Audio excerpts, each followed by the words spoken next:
دعویٰ کرنے لگے کہ جس طرح ہم مجبور بحث ہیں اس کا بھی یہی حال ہوگا خدا کی بارگاہ میں، نہیں نہیں، تمہارا حال اور ہے، اس کا حال اور ہے۔ تمہارے اوپر فیصلے تمہاری منشا کے بغیر صادر کیے جاتے ہیں، اور اس پر فیصلہ اس کی رضا پوچھ کر صادر کیا جاتا ہے کہ بندے خدا بندے سے خود پوچھے بتا تیری رضا کیا۔ خودی کو کر بلند اتنا کہ ہر تقدیر سے پہلے، ہر تقدیر سے پہلے، آپ کے ہاں تقدیر وہ ہے جو مسلط کر دی گئی، اور اللہ کے بندے کی یہ ہے کہ ہر تقدیر سے پہلے خدا بندے سے خود پوچھے بتا تیری رضا کیا۔ میرے محبوب مقرب بندے تو بتا کیا چاہتا ہے، تاکہ ہم وہی تقدیر بنا دیں۔ تو بتا کیا چاہتا ہے تاکہ ہم وہی تقدیر بنا دیں۔ تو یہ وہ مقام ہے جہاں اللہ کا بندہ اس مقام پر فائز کر دیا جاتا ہے کہ تقدیر اس کی رضا سے متعین فرماتا ہے اللہ پاک، اور وہ پھر خود پیکر حیات ہوتا ہے اور حیات بخشی کا آئینہ دار ہوتا ہے۔ یہی وجہ ہے کہ حضرت خضر علیہ السلام سے ملاقات کی علامت، اللہ کے اس خاص بندے سے ملاقات کی علامت یہی بیان کی جہاں مچھلی زندہ ہو جائے۔ قرآن مجید کی آیت تو آپ نے سنی نا، اس آیت کی تفسیر اور اس آیت کے حوالے سے روایات امام بخاری رحمۃ اللہ علیہ نے صحیح بخاری میں 10 مقامات پر یہ حدیث بیان کی، 10 مقامات پر یہ حدیث بیان کی، اور وہ فرماتے ہیں کہ جب موسیٰ علیہ السلام چلنے لگے کہ باری تعالیٰ تو نے جو فرمایا کہ مجمع البحرین، وہ 2 دریاؤں کے سنگم پہ ہمارا بندہ رہتا ہے، کوئی علامت تو بتا دے نا، وہ میں نے شروع میں بات کی تھی، کوئی پہچان تو بتا دے کہ میں اسے کس طرح پہچان لوں، کوئی علم بتا دے، علامت بتا دے۔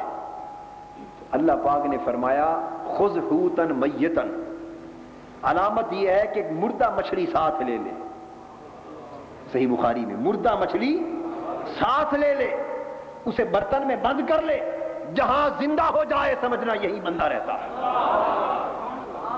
یہ علامت اللہ پاک نے بتائی، جہاں زندہ ہو جائے سمجھنا بندہ میرا یہی رہتا ہے۔ بس عین اس جگہ پر پہنچے جہاں اللہ کا بندہ رہتا تھا، تو فاتخذ سبیلہ فی البحر سربا، مچھلی زندہ ہو گئی اور دریا میں چل پڑی۔ اور موسیٰ علیہ السلام اور یوشع بن نون جب پلٹ کر واپس آئے، عین اس جگہ پر پہنچے جہاں مردہ مچھلی زندہ ہوئی تھی۔ حدیث پاک میں آتا ہے کہ دیکھا کہ ایک شخص کپڑا تان کے سویا ہوا ہے، کپڑا لے کر سویا ہوا ہے۔ جب اس کے قریب گئے، آہٹ سن کے وہ جاگ پڑے، تو پوچھا آپ خضر ہیں؟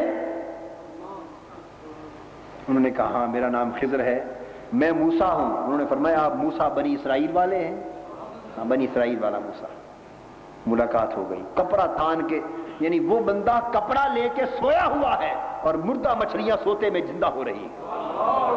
اسے دم کرنے کی ضرورت نہیں ہے، پھونک مارنے کی ضرورت، ہاتھ لگانے کی ضرورت، یہ ادنا مرتبے ہے کہ پھونک مارو تو زندہ ہو۔ نہیں، اگر بندہ خدا کا وہ مقرب ہو جائے کہ جہاں قرب اپنی آخری حدوں کو چھوتا ہے، تو وہ سوتا ہو یا جاگتا ہو، اس کی ہوائیں مردوں کو زندہ کرنے لگتی ہیں۔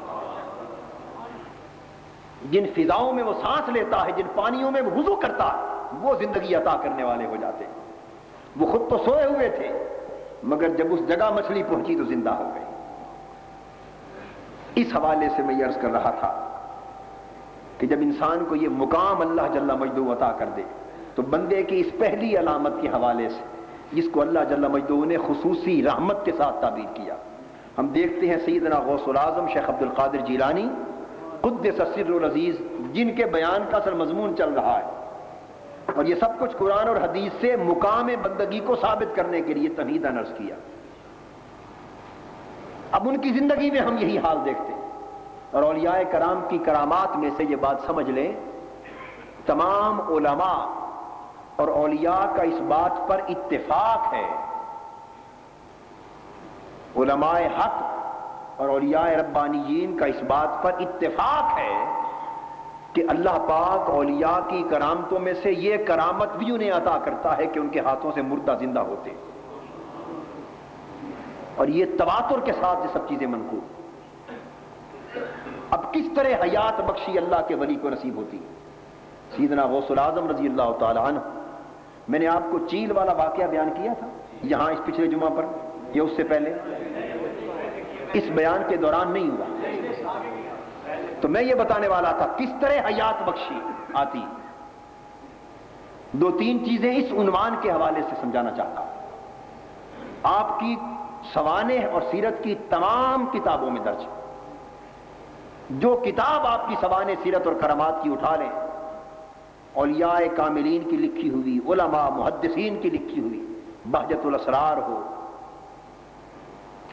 نزہۃ الخواطر ہو، قلائد الجواہر ہو، جامع کرامات الاولیاء ہو، جمال الاولیاء ہو، طبقات اولیاء سبکی کی جو کتاب اٹھا لیں جس میں سیدنا غوث العظم شیخ عبد القادر جیلانی کا ذکر آئے گا، یہ واقعہ آپ کو ہر جگہ یکساں تواتر کے ساتھ ملے گا۔ ایک خاتون اپنے بیٹے کو آپ کی خدمت میں لے آئی، بٹھا دیا، عرض کی حضرت اس کی تربیت فرمائے، اس کی تربیت فرمائے۔ آپ نے بٹھا لیا، چلی گئی۔ کافی عرصے کے بعد ماں بیٹے سے ملنے کے لیے آئی تو دیکھا کہ بیٹا سوکھ کر لکڑی کی طرح ہو گیا ہے، کمزور، نحیف اور لاغر ہو گیا۔ کھانے کا وقت ہوا، ماں کا دل آپ کو پتہ ہے اولاد کے معاملے میں بڑا کمزور ہوتا ہے، ماں کی مامتا کو جوش آیا، جب کھانا دیکھا بیٹے کا تو روکھے خشک جو کی روٹی پانی میں بھگو بھگو کے کھا رہا ہے۔ والدہ کو اور دکھ ہوا کہ یہ اولیاء کرام اور صوفیاء کے گھر پہ چھوڑ گئی، ان کے دروازے پر، تو کیا یہاں درویشوں کے ساتھ یہی سلوک ہوتا ہے؟ ہماری عقیدت اسی طرح کی ہوتی ہے نا، اوت پٹانگ عقیدت ہوتی۔ وہ ولی اس کو زیادہ اچھا مانتے ہیں جہاں کھانے کو بہتر ملے، اور اگر کھانے کو اچھا نہ ملا تو ناراض ہو کے لوٹ آئے، بہتر جگہ پہ بٹھایا نہ گیا، ناراض ہو کے لوٹ آئے، خاطر تواضع نہ کی مقام و منصب کے مطابق کہ میں تو افسر ہوں، میں وزیر ہوں، میں تو امیر آدمی ہوں، تو اس جگہ ایسے رہتا ہوں، ایسے کرتا ہوں، اگر اس طرح سلوک نہیں ہوا ناراض ہو کے لوٹ آئے۔ ہماری عقیدتیں اسی طرح ہوتی ہیں نا، اس کی بھی ایک وجہ ہے کہ ہماری ارادتیں بھی اسی بنیاد پر ہوتی ہیں۔ ارادتیں بھی اس لیے کہ شیخ سے تعلق یہ رکھنا ہے کہ بیماری ہے تو دعا کرا لیں شفا کے لیے، نوکری نہیں تو ملازمت کی دعا کرا لیں، مقدمہ ہے تو جا کے کہہ لیں جی دعا کر دیں، مقدمہ ہے میں بری ہو جاؤں۔ تو ہمارا تعلق تو شیخ کے ساتھ اسی نوعیت کا ہوتا ہے، تو جیسا تعلق ویسی عقیدت۔ اللہ کے مقرب بندوں کے ساتھ تعلق اور ارادت کی نسبتیں ان مقاصد کے لیے نہیں، فقط اس لیے استوار کی جاتی ہیں کہ ان کے در سے اللہ مل جائے، ان کی نسبت سے اللہ مل جائے، بس اسی ایک شے کی طلب رکھتے ہیں۔ اور اگر اللہ مل جائے، مقصود اللہ کی ذات ہے، مقصود چونکہ یہ اللہ والے ہوتے ہیں تو اللہ اللہ والوں سے ملتا ہے، اللہ اللہ والوں سے ملتا ہے۔ جو کوئی جس چیز کو ڈیل کرے اس سے وہی چیز ملتی ہے نا۔ آپ بادامی باغ جائیں، وہاں لوہے سریے گرڈر کو ڈیل کرتے ہیں تو وہاں سے لوہا مل جائے گا۔ برانڈت روڈ پر جائیں تو وہ جس شے کو ڈیل کرتے ہیں وہاں کے دکاندار، آپ کو وہ شے مل جائے گی۔ اعظم مارکیٹ میں چلے جائیں، وہ کپڑے کو ڈیل کرتے ہیں، آپ کو کپڑا مل جائے گا۔ چھوٹے دکاندار پہ جائیں تو پرچون کے حساب سے ملتا ہے، بڑوں کے پاس جائیں تو تھوک کے حساب سے ملتا ہے۔ جو جسے ڈیل کرتا ہے اس سے وہی ملتا ہے۔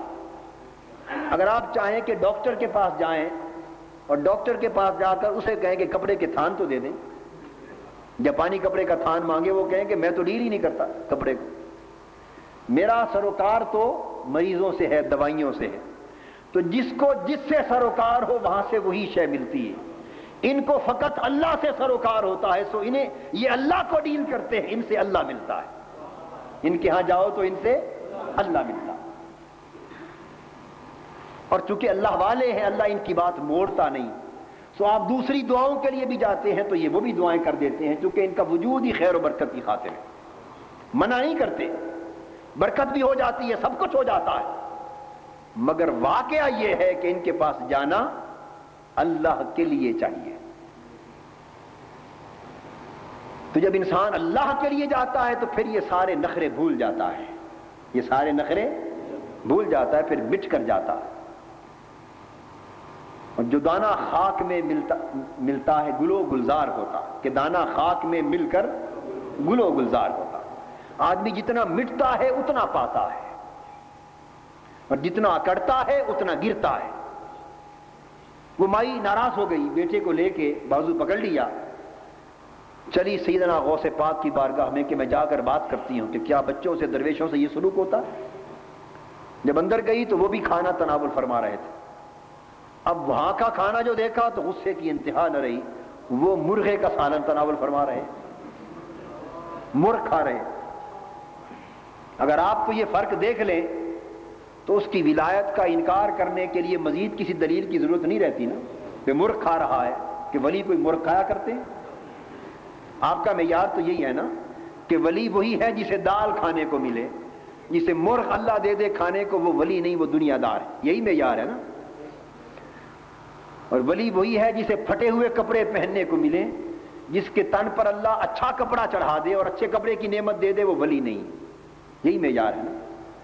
ولی وہی ہے جو جھگیوں میں رہے، جسے اللہ اچھی رہائش عطا کر دے، وہ ولی نہیں. یہ سب باطل مفروضے ہیں، یہ باطل مفروضے ہیں.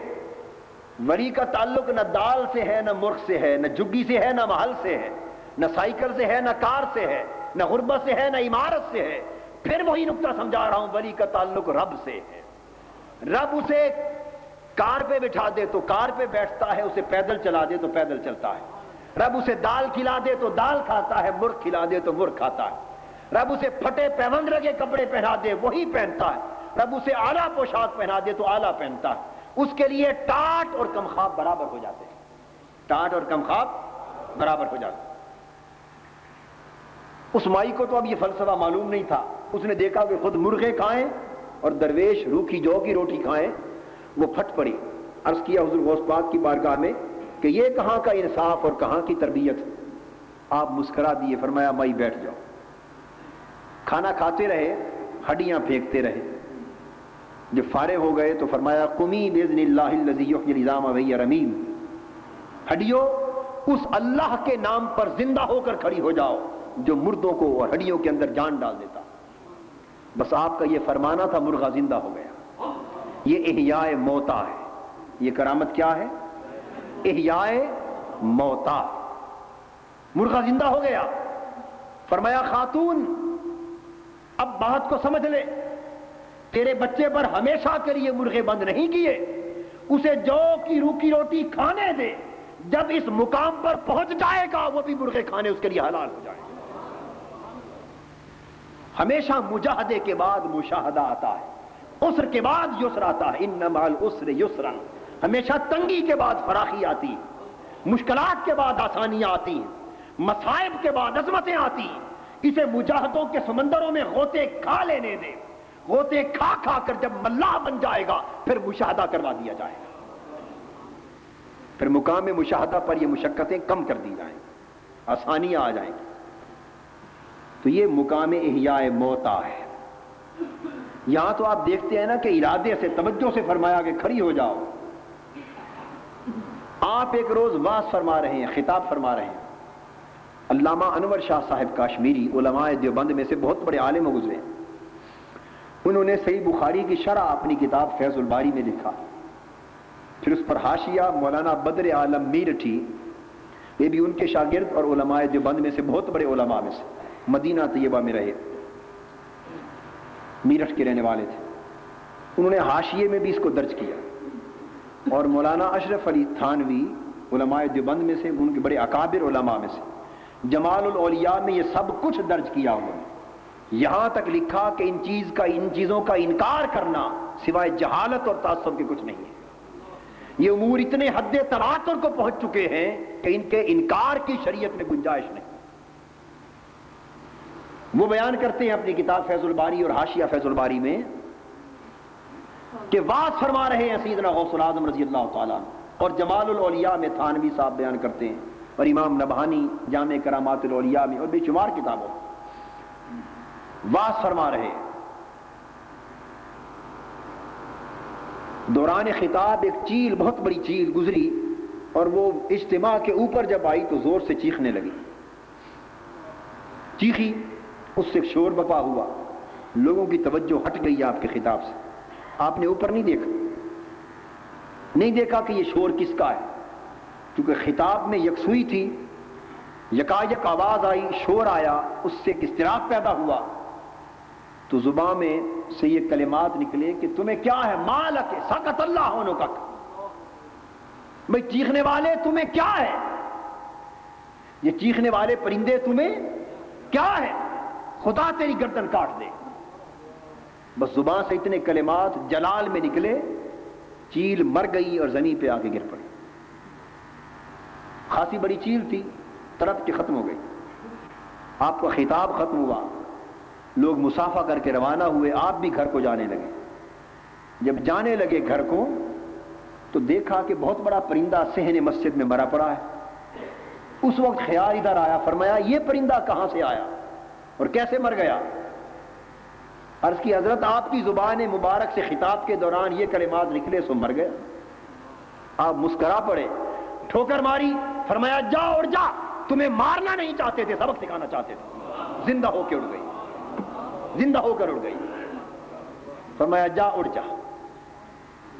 سو مرد کامل وہ ہے کہ جس کی زبان سے اگر یہ نکل جائے کہ مر جا، اسی وقت رب کا امر کن فیکون صادر ہو جاتا ہے، اس پر موت وارد ہو جاتی. اور مردے کے لیے زبان سے نکل جائے کہ زندہ ہو جا، پھر امر کن فیکون رب کا صادر ہو جاتا ہے اور اس کی زندگی اس کو نصیب ہو جاتی. مولانا اشرف علی تھانوی صاحب جمال الاولیاء میں بیان کرتے ہیں خواجہ بہاؤالدین نقشبند رحمۃ اللہ علیہ اور ان کے شیخ حضرت کلال رحمۃ اللہ علیہ کا واقعہ. اس طرح کے بہت سے واقعات تواتر اور صحت روایت کے ساتھ بیان کرتے ہیں. وہ کہتے ہیں، فرماتے ہیں کہ میں چھوٹا سا بچہ تھا، حضرت خواجہ بہاؤالدین نقشبند کے شیخ، اپنے پیر کے ساتھ جا رہا، اپنے پیر کے ساتھ جا رہا. میں نے پوچھا حضرت اللہ کے بندے کی پہچان کیا ہے؟ یہ خصوصی رحمت کا مفہوم سمجھا رہا ہوں کہ ان بندوں کو کس طرح خصوصی رحمت اللہ کی نصیب ہوتی. پوچھا اللہ کے بندے کی علامت کیا ہے، کسے کہتے ہیں اللہ کا بندہ؟ گزر رہے تھے، چونکہ جنگل میں سامنے درخت تھے، ان کے شیخ نے ایک درخت کی طرف اشارہ کیا اور بچے کو سمجھانے کے لیے فرمایا، بیٹے اللہ کا بندہ اس مقام کا ہوتا ہے کہ اگر وہ کسی درخت کو کہہ دینا کہ آ جا تو وہ جڑیں اکھاڑ کر زمین کو چیرتا ہوا اسے قدموں میں چلا آئے. اب یہ بچے کو بات سمجھا رہے تھے، تب پتا چلا کہ درخت زمین چیر کے سامنے آ گیا. درخت کو حکم نہیں دیا تھا، اشارہ جو کر کے بات کی، درخت زمین چیر کے قدموں میں آ گیا. اب مسکرا دیے، فرمایا نہیں، بلایا نہیں تھا، اسے سمجھا رہا تھا، واپس چلا جا، واپس چلا جا. اگر ان تمام روایات کو کچھ عام آدمی بیان کرتا تو شک و شبہ کا محل ہو سکتا تھا. یہ تو وہ علماء، محدثین، ائمہ، اسلاف، اکابر بیان کرتے ہیں جو اپنے علم و فضل میں بھی بلند تھے، اور دور آخر کے وہ علماء جن کے بارے میں گمان یہ کیا جاتا ہے کہ یہ مانتے نہیں ان چیزوں کو، یہی گمان کیا جاتا ہے نا. ان علماء نے تحقیق کے ساتھ ان کو لکھا اور تصریح کی اور سند دی ہے اس بات پر کہ ان کا انکار سوائے جہالت اور تعصب کے کچھ نہیں ہے. اسی طرح کہتے ہیں کہ گرمیوں کے موسم میں وہ جا رہے ہیں، اللہ کے بندے کے موضوع پر گفتگو ہو رہی ہے کہ اللہ کے بندے کا مقام احیاء موتا میں کیا. انہوں نے فرمایا کہ احیاء موتا میں اللہ کے بندے کا مقام یہ کہ اگر بندے کو کہے مر جا، وہ مر جاتا ہے. سامنے ایک شخص چلا آ رہا تھا، بات کرتے ہوئے ادھر اشارہ ہوا، اس شخص کی موت واقع ہو گئی. آپ گھبرا گئے کہ میں نے تو یوں ہی بات کی تھی علامتاً کہ اگر کسی شخص کی نسبت کہہ دیا جائے مر جا تو مر جاتا ہے. یہ تو گرمیوں کا موسم ہے، اچھا بھلا آدمی مر گیا، اب میں کیا کروں؟ کچھ پریشانی بتقاضا بشریت لاحق ہوئی. کچھ وقت گزرنے لگا، شیخ کی طرف متوجہ ہوئے. شیخ نے فرمایا کہ بیٹے، جس طرح اللہ کے بندے کا یہ مقام ہے کہ کہہ بیٹھے مر جا تو مر جاتا ہے، گھبراتا کیوں ہے؟ اس کا مقام یہ بھی ہے کہ کہہ دے زندہ ہو جا تو زندہ ہو جاتا. آپ نے کہا زندہ ہو جا، اللہ کے امر سے زندہ ہو گئے. یہ قرآن مجید کی اور حدیث مبارک جو صحیح بخاری اور مسلم کی متفق ہے اس کی تعبیر ہے کہ کنتو لسانہ الذی ینطق بہا، میں اس شخص کی زبان بن جاتا ہوں جس سے وہ بولتا ہے۔ اب وہ بندہ جب کسی کو کہتا ہے کہ مر جا یا زندہ ہو جا، اب وہ کہنا بندے کا کہنا نہیں رہتا، زبان اس کی ہلتی ہے، حکم رب کا صادر ہوتا ہے، اللہ کا امر کن صادر ہوتا ہے۔ تو اللہ کے بندوں کو اللہ رب العزت جب اپنی خصوصی رحمت سے نواز دیتے ہیں تو موت و حیات تک کا تصرف ان کی طرف متوجہ کر دیا جاتا ہے، وہ مقام امر، مقام تکوین پر فائز کر دیے جاتے ہیں، اور مقام تکوین پر جب وہ کسی شے کو حکم دیتے ہیں رب ذوالجلال اس شے کو اسی کے مطابق کر دیتا۔ فتوح الغیب کے اندر سیدنا غوث العظم رضی اللہ تعالیٰ عنہ نے 2 مقام پر فرمایا کہ اے بندے، اللہ کی یہ شان ہے کہ انما امرہ اذا اراد شیئا ان یقول له کن فیکون، جب کسی شے کو حکم دیتا ہے ہو جا، بس وہ ہو جاتی ہے۔ اے بندے تو رب کی اطاعت کر، رب کی بندگی کر، رب کا ہو جا، رب کا قرب حاصل کر، رب بھی تجھے یہ مقام عطا کر دے گا اپنے قرب کی برکتوں سے کہ تو جس شے کو کہے گا ہو جا وہ ہو جائے گی۔ اور آپ نے فرمایا کہ بے شک اللہ نے اپنے بہت سے نبیوں کو، رسولوں کو، بہت سے ولیوں کو اور بہت سے خاص بندوں کو یہ مقام تکوین عطا کیا ہے۔ سیدنا غوث العظم رضی اللہ تعالیٰ عنہ نے فتوح الغیب میں خود اس عمل کی تصریح کی، اور جملہ اولیاء کرام نے اس مسئلے پر، اللہ کی خصوصی رحمت کے مسئلے پر اس مفہوم کو واضح کیا کہ انہیں احیاء موتا کا یہ حال عطا کر دیا جاتا ہے۔ وہ باذن اللہ کہیں یا باذنی کہیں اس سے کوئی فرق نہیں پڑتا کہ میرے حکم سے زندہ ہو جا یا رب کے حکم سے زندہ ہو جا۔ بعض لوگوں کو اس میں بھی مغالطہ لاحق ہوتا ہے کہ عیسیٰ علیہ السلام تو رب کے حکم سے زندہ کرتے تھے، اور سیدنا غوث العظم سے ایک مقام یہ بھی منقول ہے کہ فرمایا باذنی میرے حکم سے زندہ ہو جا۔ تو کیا یہ عیسیٰ علیہ السلام سے بھی بڑے ہو گئے؟ معاذ اللہ۔ حاجی امداد اللہ مہاجر بکی رحمۃ اللہ علیہ نے اس اشکال کو رفع کیا، اور مولانا اشرف علی تھانوی نے بھی امداد المشتاق میں اس مسئلے کی وضاحت کی کہ اس سے ولی نبی سے بڑا نہیں ہوتا، بلکہ کم باذن اللہ کہنے کا درجہ باذنی کہنے سے اونچا ہے۔ باذنی کہنے سے یہ ولی کا ابتدائی مرتبہ ہے کہ جب اپنا نام لیتا ہے تو مردہ زندہ ہو جاتا ہے، اور جب اونچے درجے پر جاتا ہے تو اپنی نسبت خود بخود چھوڑ دیتا ہے۔ جب رب کے قرب میں گم ہو جاتا ہے تو اپنی نسبتیں چھوڑ دیتا ہے، پھر جو کچھ کرتا ہے رب کے نام پر کرتا ہے، یہ درجہ اونچا ہے۔ اور پھر وہ مقام آتا ہے کہ جب کوئی نام لینے کی حاجت نہیں رہتی، پھر بغیر ارادے کے زبان ہل جاتی ہے، ہو جاتا ہے۔ پھر وہ مقام آتا ہے کہ زبان ہلانے کی دیر نہیں رہتی، زبان نہیں ہلتی، دل میں خیال آتا ہے سو وہی ہو جاتا ہے۔ لہم ما یشاؤون عند ربہم، جو کچھ اپنے دل میں چاہتے ہیں رب کی طرف سے وہی ہو جاتا ہے، قرآن مجید فرما رہا۔ تو حاضرین محترم، آج اللہ کے بندے کی 3 علامتوں میں سے خصوصی رحمت کا مفہوم ختم ہوا۔ اگلے بیانات میں انشاءاللہ ہم علم کے موضوع کو شروع کریں گے۔ وما علینا الا البلاغ۔